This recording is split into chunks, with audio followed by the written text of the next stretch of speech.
আসসালামু আলাইকুম, welcome back to my channel. আশা করছি সবাই ভালো আছেন। আজকে আপনাদের সাথে শেয়ার করব শীতকালীন যে ধনেপাতার ভর্তা। আর আমরা পাটায় যারা বাটতে চাই না, খুব মানে অল্প সময়ে খুব ইজিভাবে করার চেষ্টা করি, তো সেইভাবেই চেষ্টা করছি আপনাদের সাথে। আশা করছি ফুল ভিডিওটি দেখবেন।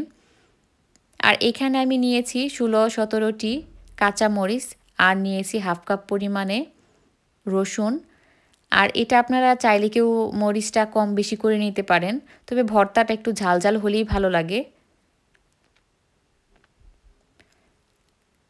এই কাঁচামরিচ আর রসুনটা আমি 6 থেকে 7 মিনিট ভেজে নিব।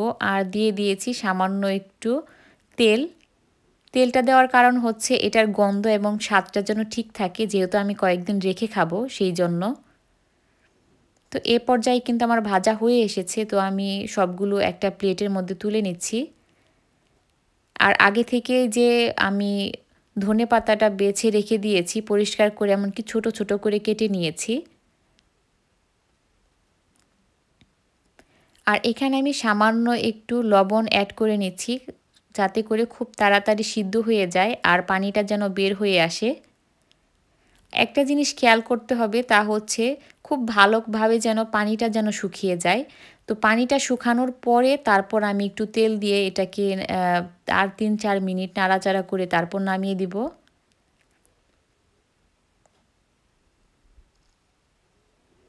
পানিটা কিন্তু একদম শুকিয়ে গিয়েছে। এ পর্যায়ে হাফ চা চামচের মতো আমি তেল দিয়ে দিচ্ছি। এখানে আপনারা সয়াবিন বা সরিষার তেল যে কোনোটাই ইউজ করতে পারেন, সমস্যা নেই।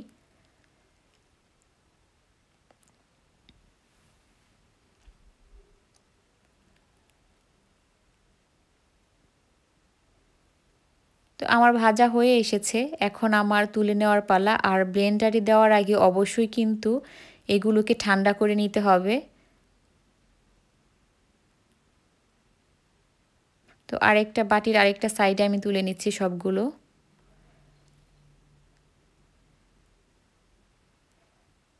এটা পাটায় বাটলে অবশ্য খুব মসৃণ হয়। আর এখানে আমি কোনো রকম পানি ব্যবহার করছি না। যারা তাৎক্ষণিক খেয়ে নেবেন তারা কিন্তু চাইলে ব্লেন্ডারে যখন দিবেন জারের মধ্যে সামান্য একটু পরিমাণে পানি দিয়ে দিতে পারেন। তাতে করে খুব মানে মসৃণ হয়ে যাবে। তো এখন আমি সবগুলো দিয়ে আরেকটু পরিমাণে লবণ দিয়ে দিচ্ছি স্বাদ অনুযায়ী। তো এটা যেহেতু আমি পানি ব্যবহার করছি না, সেই জন্য আমাকে এটাকে বারবার নেড়ে দিতে হচ্ছে। এরকম করে আমি 3 বার নেড়ে উল্টে পাল্টে তারপর দিয়েছি।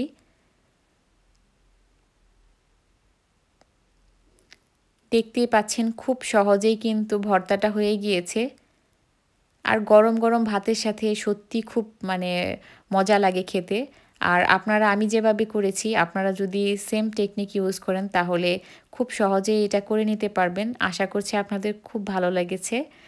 আর কোনো কিছুর যদি জানার থাকে আমাকে কমেন্ট বক্সে জানাবেন, আমি চেষ্টা করব উত্তর দেওয়ার। তো ভালো থাকবেন সবাই, আমার জন্য দোয়া করবেন। আবার দেখা হবে নতুন কোনো রেসিপি নিয়ে। আসসালামু আলাইকুম।